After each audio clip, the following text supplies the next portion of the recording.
ہے سارے مہینوں سے نرالا شان رمضان ہے مومنوں کے دل کا اجالا شان۔ خوش آمدید، ایک مرتبہ پھر آپ کا خیر مقدم ہے اور پیش خدمت ہے ہمارا اہم ترین سیگمنٹ جو ہمارے افطار کی زینت ہے، یعنی بزم قرآن۔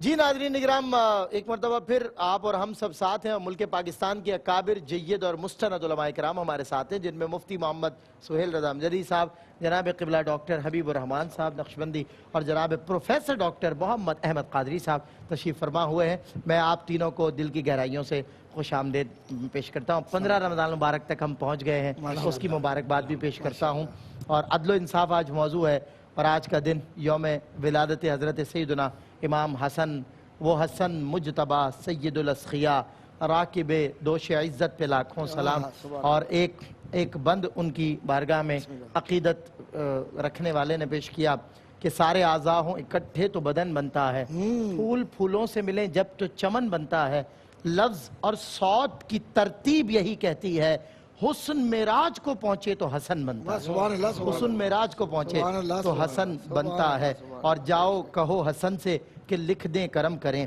جاؤ کہو حسن سے کہ لکھ دیں کرم کریں، احسان ان کا خلق ہے، نیکی سرشت ہے، حضرت عمر نے لاڈلے بیٹے سے یوں کہا، ابن علی کے ہاتھ کا لکھا بہشت ہے، ابن علی کے ہاتھ کا لکھا بہشت ہے۔ ناظرین کرام، میرا خراج حضرت سیدنا امام حسن المجتبی راکب دوش عزت کے نام اور میں نے پیش کیا، اور اس کے بعد ہم آتے ہیں قرآن اور عدل و انصاف کے موضوع پر۔ قرآن مجید فرقان حمید عدل و انصاف کی تاکید کرتا ہے، تلقین کرتا ہے، تاکید کرتا ہے، اس کی ضرورت اور اہمیت پر بہت زیادہ بات کرتا ہے۔ میں مفتی محمد سہیل رضا امجدی صاحب سے آغاز کروں گا حسب معمول۔ قبلہ، عدل، انصاف، ضرورت، اہمیت اور قرآن۔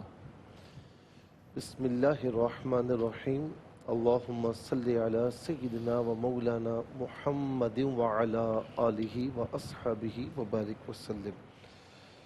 بہت بہت شکریہ سلمان بھائی۔ اور سیدنا مولا علی المرتضی رضی اللہ تعالی عنہ کا ایک فرمان بڑا مشہور ہے کہ کوئی بھی سوسائٹی، کوئی بھی معاشرہ کفر کے ساتھ چل سکتا ہے لیکن عدل و انصاف کے بغیر نہیں چل سکتا۔ اللہ اکبر۔ یہاں تک کہ آپ دیکھیں کفر کے ساتھ چل سکتا ہے، چل سکتا ہے، عدل و انصاف کے بغیر، انصافی کے ساتھ، ظلم کے ساتھ نہیں چل سکتا۔ اچھا آپ یہ دیکھیں کہ نوشیروان عادل حالانکہ مسلمان نہیں تھا، صحیح، لیکن آج تک اس کو مسلمان بھی عادل کہتے ہیں کیونکہ عدل و انصاف کرنے والا تھا، تو اسے آج بھی یاد کیا جاتا ہے۔ عدل و انصاف کرنے والے کو لوگ بھولتے نہیں ہیں۔ اب آپ یہ دیکھیں کہ اللہ رب العالمین نے ان اللہ یأمر بالعدل والاحسان، یہ جو فرمایا کہ یأمرکم بالعدل والاحسان، کہ تمہیں عدل کا اور احسان کا کیا دیا؟ مشورہ دیا۔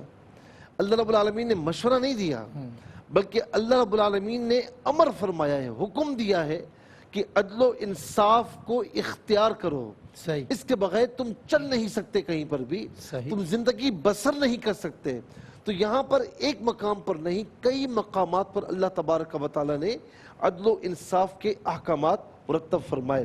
اچھا آپ یہ دیکھیں کہ خود بھی عادل ہے، اللہ خود بھی عادل ہے اور عدل و انصاف کو پسند فرماتا ہے۔ میں یہاں پر ایک بات عرض کروں گا کہ موسیٰ علیہ السلام کے دور میں، کیونکہ اللہ رب العالمین یوں سمجھ لیں کہ بہت غیور ہے، بے شک، ہاں بے شک، موسیٰ علیہ السلام کے دور میں قید سالی تھی اور دعائیں قبول نہیں ہو رہی تھی، تو اللہ رب العالمین نے وحی بھیجی کہ موسیٰ تمہارے اندر ایک چغل خور ہے، نمام ہے، اس لیے جب تک وہ توبہ نہیں کرے گا تو میں بارش نازل نہیں فرماؤں گا۔ تو موسیٰ علیہ السلام نے عرض کی کہ مولا تو مجھے فرما دے کہ کون ہے تاکہ میں اسے باہر نکال دوں یا اسے توبہ کے لیے کہوں۔ تو فرمایا کہ جس کام کے لیے میں منع کر رہا ہوں تو میں بھی وہی کام کروں۔ اللہ وہ بڑا غیور ہے، تو فرمایا کہ خود بھی عادل ہے اور اپنے اس بندے کو پسند فرماتا ہے جو عدل کرنے والا ہوتا ہے۔ لیکن حیرت کی بات کیا ہے سلمان بھائی کہ ہم اس سے عدل نہیں مانگتے ہیں، بتائیے۔ ہم اس سے عدل نہیں مانگتے، اس سے نہیں مانگتے، ہم کہتے ہیں کہ مولا تو فضل فرما، عدل فرما، تو نے تو عدل عدل کیا، کرے گا تو ہم پھنس جائیں گے، پھنس جائیں گے، تو عدل فرمائے گا تو ہم بچنے کے نہیں، اللہ۔ تو لہٰذا تیرا فضل ہم تجھ سے مانگتے ہیں کہ تو ہمیشہ ہم پر فضل فرمانا۔ اب یہاں پر آپ دیکھیں کہ اس کے بینیفٹس بھی بیان ہوئے ہیں، جی جی اعدلوا ہوا اقرب للتقوی، صحیح، کہ عدل و انصاف کرو، یہ تقوی کے بہت قریب ہے۔ واہ، تقوی کا یوں سمجھ لیجئے کہ ایک معنی یوں بنتا ہے کہ بندہ تقوی کے ذریعے معزز اور مکرم ہوتا ہے۔ واہ۔ ان اکرمکم عند اللہ اتقاکم، بے شک، تم میں سے سب سے زیادہ عزت والا وہ ہے جو سب سے جو زیادہ متقی ہے، تقوی والا ہے۔ صحیح۔ اور تقوی کا دوسرا معنی کیئرفل لے لیں یا بچنے والا، صحیح، ہر چیز سے بچنے والا، الٹے کاموں سے بچنے والا۔ تو یوں سمجھ لیں کہ جو عدل و انصاف کرنے والا ہے وہ معاشرے میں معزز بھی ہوتا ہے، مکرم بھی ہوتا ہے، اور وہ ہمیشہ شبہات سے بچنے والا ہوتا ہے، بالکل صحیح، تہمت کے مقام سے بچنے والا ہوتا ہے، اور عدل و انصاف کرنے والے کی یوں سمجھ لیں کہ دشمن بھی کم ہوتے چلے جاتے ہیں واہ۔ اور معاشرہ اسے ہمیشہ عزت دیتا ہے۔ بالکل بالکل، اس کی مثال دی جاتی ہے کہ یہ منصف ہے، یہ عدل کرنے والا، یہ عادل ہے، اور یہ انصاف کرنے والا ہے۔ قبلہ سیرت طیبہ کی روشنی میں بھی ذرا عدل و انصاف پر روشنی ڈالی جائے۔ ہاں، حضرت صلی اللہ علیہ وسلم کا عدل اور انصاف، اللہ ہو۔ جی بسم اللہ الرحمن الرحیم۔ انبیاء کرام جتنے دنیا میں تشریف لائے وہ بنیادی طور پر عدل کے قیام کے لیے لائے، صحیح، اور جب جب ان کو بھیجا گیا انہیں ظلم کے ختم کرنے کے لیے بھیجا گیا۔ صحیح، اس کا مطلب اور معنی یہ ہے کہ جہاں ظلم ہوگا وہاں عدل مفقود ہوگا، اور جہاں عدل قائم ہو جائے گا وہاں سے اللہ تعالیٰ ظلم کی تمام شکلوں کو ختم کر دے گا۔ صحیح، اس لیے ہمارے جو ائمہ لغت ہیں وہ ہمیشہ یہ کہتے ہیں کہ ظلم کیا ہے، عدل کیا ہے۔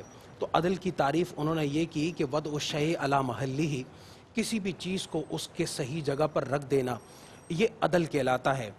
حضور علیہ الصلاۃ والسلام دنیا میں تشریف لائے تو آپ نے اپنی سیرت سے، اپنے کردار سے، اپنے عمل سے عدل کو قائم فرمایا، اور گھر پہ بھی عدل قائم فرمایا، معاشرے میں بھی قائم فرمایا، اور جب آپ نے سیاست فرمائی اور سیاست میں غیر مسلمین کے ساتھ معاہدات فرمائے اور دوسری اقوام کے ساتھ آپ کی جنگیں ہوئیں، عام حالات میں بھی عدل پر کاربند رہے، اور جب جنگ کا مرحلہ درپیش ہوا، میدان جنگ کے اندر جو ہے وہ دو طرفہ لاشیں گریں، مسلمانوں کے کئی لوگ یعنی شہادت کا مرتبہ اس پر فائز ہوئے، اور ایسا موقع کہ حضور علیہ الصلاۃ والسلام چاہتے تو اب اپنی افواج کو حکم دے کر کے ظلم اور سرکشی کی اجازت دے رہے تھے، آزادی دے رہے تھے، لیکن آپ نے اس جنگ کو بھی اللہ کی بندگی اور عبادت کا ایک ذریعہ بنایا، اور اس کے ذریعے سے انسانیت کے سامنے عدل کی مثال کو قائم فرمایا۔ صحیح، جنگ کے بعد مال غنیمت کا مرحلہ درپیش ہوتا ہے۔ غزوہ حنین میں اللہ تعالیٰ نے مسلمانوں کو حضور علیہ الصلاۃ والسلام کی سرکردگی میں فتح یاب فرمایا، مسلمانوں کے ہاتھ سونا، چاندی، گھوڑے اور دوسری اجناس اور اشیاء بہت وافر مقدار میں ہاتھ میں آئیں۔ حضور علیہ الصلاۃ والسلام نے ان تمام مال غنیمت کو اس وقت جو موجود تھے یعنی وار پارٹیسپنٹس ان کے اندر تقسیم فرمایا، اور بالخصوص جو غیر مسلم سردار تھے تو ان کو کچھ ان کے حق سے زائد دیا تاکہ ان کی تالیف قلبی ہو جائے۔ کیا بات، مؤلفت القلوب کے مؤلفت مصداق تھے وہ، القلوب، جی بالکل جی۔ صحیح، بالکل تو صحیح، ایسے موقع پر ایک شخص جس کا نام ذوی الخویسرہ آتا ہے حدیث کی کتابوں میں، وہ باتیں کرنے لگا، چمگوئیاں کرنے لگا کہ حضور علیہ الصلاۃ والسلام نے تو یہ زیادتی کر دی اور یہ عدل تو نہیں ہے۔ حضور علیہ الصلاۃ والسلام تک ایک صحابی نے جا کر کے یہ خبر پہنچائی تو آپ علیہ السلام نے فرمایا کہ اگر محمد صلی اللہ علیہ وسلم عدل نہ کرے تو پوری روئے زمین پر کوئی عدل کر ہی نہیں سکتا۔ یہ تو اس کی تالیف قلب کے لیے تھا۔ تو ایک موقع نہیں ہے، گھریلو، خاندانی، معاشرتی، سیاسی، قانونی، ہر سطح پر آقا کریم علیہ الصلاۃ والسلام نے عدل و انصاف کے تقاضوں کو بھرپور طریقے سے پورا فرمایا۔ کبھی خود آپ کو اپنی ذات سے بھی بدلہ دینے لینے کی بات نہیں ہو رہی ہے، دینے کی نوبت آئی تو آپ علیہ الصلاۃ والسلام نے اپنی پشت مبارک سے کپڑا اٹھا کر کے اپنے اس سامنے رفیق کے سامنے کر دیا کہ آپ اپنا بدلہ لے سکتے ہیں. اس نے کہا اور کیا ہی خوب بدلہ لیا. اور پھر اس کا بدلہ بھی کیا تھا کہ وہ آ کر کے آپ کی پشت ادھر کے ساتھ اور مہر نبوت کے ساتھ چپٹ گیا اور کہا کہ آپ سے بدلہ لینے کا کسی کا تصور بھی کیا ہو سکتا ہے. یہ تو ہمارے لیے سعادت ہے, یہ تو ہمارے لیے سعادت ہے کہ مجھے یہ توفیق ملی کہ میں آپ کے جسم اقدس کے ساتھ اپنے بدن کو جو ہے وہ مس کر سکوں. تو اگر بدلہ دینے کی بات آئی, لینے کی بات نہیں, لینے میں تو آپ نے معاف کر دیا, لیکن جب دینے کی بات آئی تو آپ نے بھرپور دوسرے کو موقع دیا کہ وہ آپ سے بدلہ لے سکے. لیکن یہ تو ان کی اعلیٰ ظرفی بھی تھی, ایمان اور آپ کے ساتھ محبت کا سلسلہ بھی تھا کہ انہوں نے کہا کہ اے ہمارے آقا, ہم اس بات کا تصور کب کر سکتے ہیں. تو نبی علیہ السلام کی سنت مطہرہ اور آپ کی سیرت طیبہ پوری دنیا کے اندر عدل و انصاف اور قانون کی بالادستی کی سب سے زیادہ عظیم ترین مثال ہے, جس کی مثل نہ کبھی کوئی تھا, نہ ہے اور نہ ہو سکتا ہے. انفیکٹ جب کبھی کوئی بے ادبی یا زیادتی کا مرتکب ہوا دربار رسالت میں آ کر, تو کہیں حضرت عمر تلوار نکالتے ہیں نیام سے, کہیں حضرت ابو بکر نکالتے ہیں, مگر حضرت صلی اللہ علیہ وسلم کئی مقامات پہ ہم نے دیکھا منع فرما دیتے ہیں اور معاف فرما دیتے ہیں. جب لینے کی باری آئی بدلہ تو آپ نہیں لیتے, ہاں جب دینے کی باری آئی اللہ اکبر پشت اتھر کو بھی آپ پیش کر دیتے ہیں. اللہ اللہ.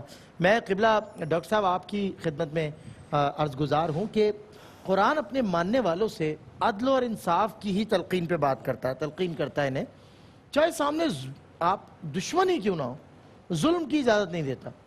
بس دشمن کو معاف کرنے کا تو ہمیں معاملہ ملتا ہے لیکن ظلم کا نہیں ملتا.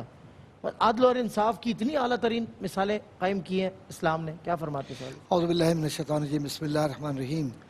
مولا صلی وسلم دائما ابدا علی حبیبک خیر الخلق کلہم, یا ربی بالمصطفیٰ بلغ مقاصدنا واغفر لنا ما مضى یا واسع الکرم. بعد ہم تو صلاۃ کے سرکار مدینہ صلی اللہ علیہ وسلم کی ذات گرامی سرتاپا قرآن ہے. اور قرآن کیوں نہ ہو, کیونکہ وہی کا مرکز ہی ذات رسالت مآب صلی اللہ علیہ وسلم ہے. صلی اللہ. اب جب وہی آ گئی تو نظام زندگی, نظام کائنات آ گیا, اور جو مدار ہے, توجہ چاہوں گا, مدار, اس مدار کو مرکزیت سے آپ جوڑیے تو اس کا عنصر نور ہے. قد جاءکم من اللہ نور و کتاب مبین. اب کتاب مبین بھی نور ہے, ذات مصطفیٰ بھی نور ہے, اور ان کا فیصلہ بھی نور ہے, ان کی نگاہ انور بھی نور ہے. معاشرہ ظلم ہے اور اس کے ظلمات کو دور کرنے کے لیے قرآن کہتا ہے یہ وہ لوگ ہیں جو چلتے ہیں تو تھوڑا سا بجلی کا کڑکا ہوتا ہے, کچھ ہوتا ہے تو روشنی میں چل پڑتے ہیں, پھر رک جاتے ہیں.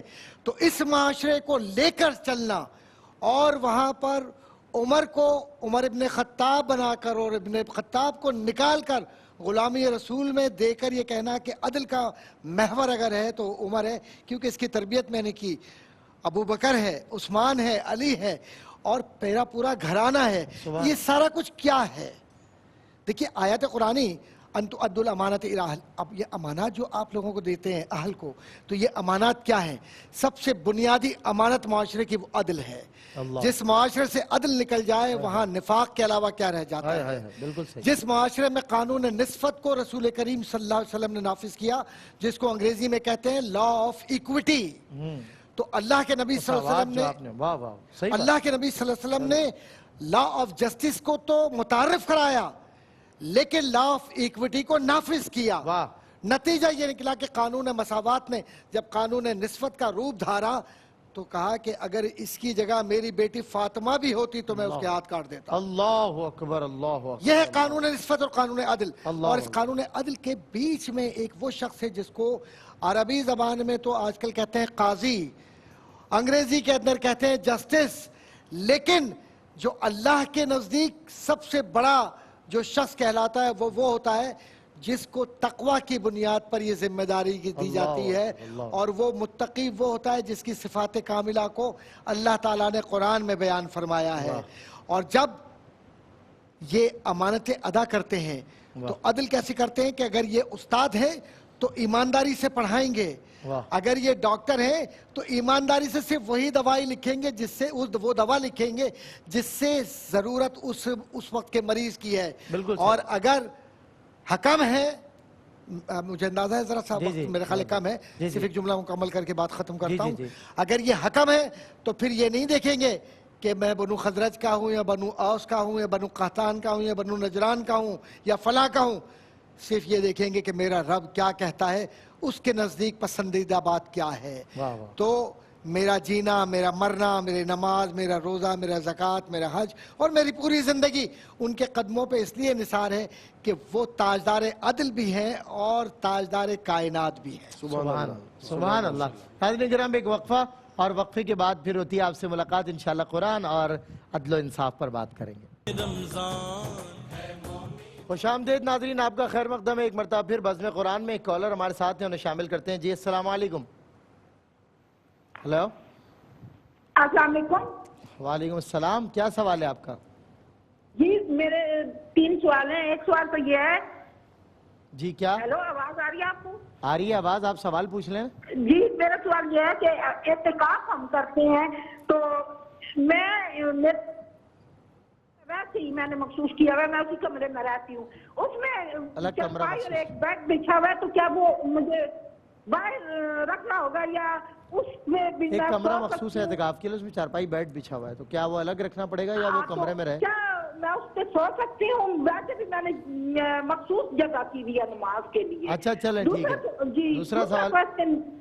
جی دوسرا کوشچن یہ ہے کہ ہم سے صغیرہ کبیرہ خطائیں ہو جاتی ہیں تو کچھ پہ تو کوشش ہوتی ہے. بات سنیں، آپ آہستہ آہستہ بول سکتی ہیں، تھوڑا ٹھہر ٹھہر کے، الفاظ بہت تیزی سے بول رہی ہیں آپ. جی تو نا ہم صغیرہ کبیرہ ہم سے خطائیں ہو جاتی ہیں تو کچھ پہ تو ہم عمل کر پاتے ہیں، جیسے قضاء روزے وغیرہ ہو گئے تو روزے جو ہیں وہ کبھی رکھنا مشکل ہو جاتے ہیں یا اس کے پاس طاقت بھی نہیں ہوتی رکھنے کی. میری عمر اب 60 ہے سال ہے اور میں پیشنٹ ہوں شوگر کی نا، نہیں رکھ سکتی، تو کیا؟ چلیں بتاتے ہیں انشاءاللہ. ایک اور کالر ہے ہمارے ساتھ. السلام علیکم. وعلیکم السلام. کیا سوال ہے آپ کا؟ بھائی جی اللہ کا. بھائی میرا سوال آپ نے بہت توجہ. جی ہیلو جی آپ بتائیں. میرا سوال یہ ہے کہ مفتی نے اس دن بتایا تھا نا کہ 7.5 تولے پہ زکوٰۃ ہے. صحیح. لیکن اس زمانے میں نبی پاک کے زمانے سے لے کے اب تک کافی بہت زمانے گزر گئے. ٹھیک ہے. ٹھیک ہے. اس حساب سے اب میں نے سنا ہے کہا جاتا ہے کہ 1 تولے پر بھی زکوٰۃ ہوگی. یہ ذرا رہنمائی فرما دیں. ابھی کہا جاتا ہے کہ 1 تولے پر بھی زکوٰۃ ہوگی. زکوٰۃ ہوگی کیونکہ اس تو تھی بہت صفائی کا زمانہ. کون کس نے کہا ہے یہ؟ کس نے کہا ہے آپ کو 1 تولے پر زکوٰۃ ہوگی؟ بتائیں. مجھے کسی نے نہیں کہا ہے، گھر کے رشتہ دار بندے نہیں کہا ہے. دیکھیں مسئلہ وہ کہنے والے عالم دین ہے، کوئی کیا ہے مطلب؟ وہ عالم دین ہے، رشتہ دار آپ کی یا بس ایسی اپنی طرف سے رائے دے رہے ہیں آپ کو؟ عالم دین ہے، دعوت اسلامی والوں. اچھا دیکھیں وہ صاحب. چلیں اگلا سوال انشاءاللہ. اچھا پہلے بھی ایک مرتبہ موقع آیا تھا تو آپ فرما رہے تھے کہ نانیوں دادیوں سے ہمیں دین نہیں سیکھنا ہے، ہمیں دین جو ہے وہی سیکھنا ہے. دین ہمیشہ دین والوں سے سیکھا جاتا ہے. سیکھنا ہے. اچھا یہ بھی نہ دیکھیں کہ فلاں شخص نے داڑھی رکھی ہوئی ہے تو دین سارا جانتا ہے. صحیح بات. ایسا بھی ضروری نہیں ہے. آپ بتاؤ اسے پتہ ہی کچھ نہ. بعض اوقات اس میں ظاہر ہے کہ جو درس نظامی ہے، جو افتاء کے معاملات ہیں، وہ سارے اس نے سیکھے میں اس سارے پروسیس سے گزر کر آیا یا نہیں آیا یہ دیکھا جائے گا نا. بالکل صحیح. بالکل صحیح. تو شکر ہے بعض اوقات مجھ سے لوگ حج کے مسائل پوچھتے تھے نا، تو میں کس سے پوچھا آپ نے؟ تو کہا وہ ایک آدمی گزر رہا تھا. میں نے کہا شکر ہے آپ نے کسی پیون سے نہیں پوچھا. شکر ہے. ہاں بالکل صحیح بات. بالکل صحیح بات. جو راہ چلتا آدمیوں سے پوچھ لیا. اور انٹرسٹنگ بات یہ ہے کہ جواب جو جس سے پوچھا جاتا ہے وہ بھی اللہ کا بندہ معذرت نہیں کرتا. ہاں نہیں جو آپ مجھے بتائیں، میں بتاتا ہوں آپ کو. میرا خیال ہے ایسے پڑھ لیں 3 سجدے کر لیے کوئی بات نہیں. تو بہرحال ایک اور کالر ہمارے ساتھ ہے. بلکہ میں آپ کو بتاؤں کہ ایک شخص نے خامہ خواہ جو ہے نا وہ کوئی غلطی کی اور سیدھا ثواب بھی نہیں کیا. تو کہتے ہیں نماز اب کی تو کہا نہیں ہو گئی نا. کیسے ہو گئی؟ بولا میں نے پڑھی ہو گئی نا بس. اچھا جب میں نے پڑھی تو غلطی کے ساتھ بھی ہو جائے گی. چلیں ایک اور کالر ہمارے ساتھ ہے. السلام علیکم. السلام علیکم. وعلیکم السلام. میں ارشد محمود بات کر رہا ہوں. سر سوال کیا آپ؟ محترم میرا سوال یہ ہے کہ جیسے ماہ رمضان میں ہر ایک چیز کا کہتے ہیں کہ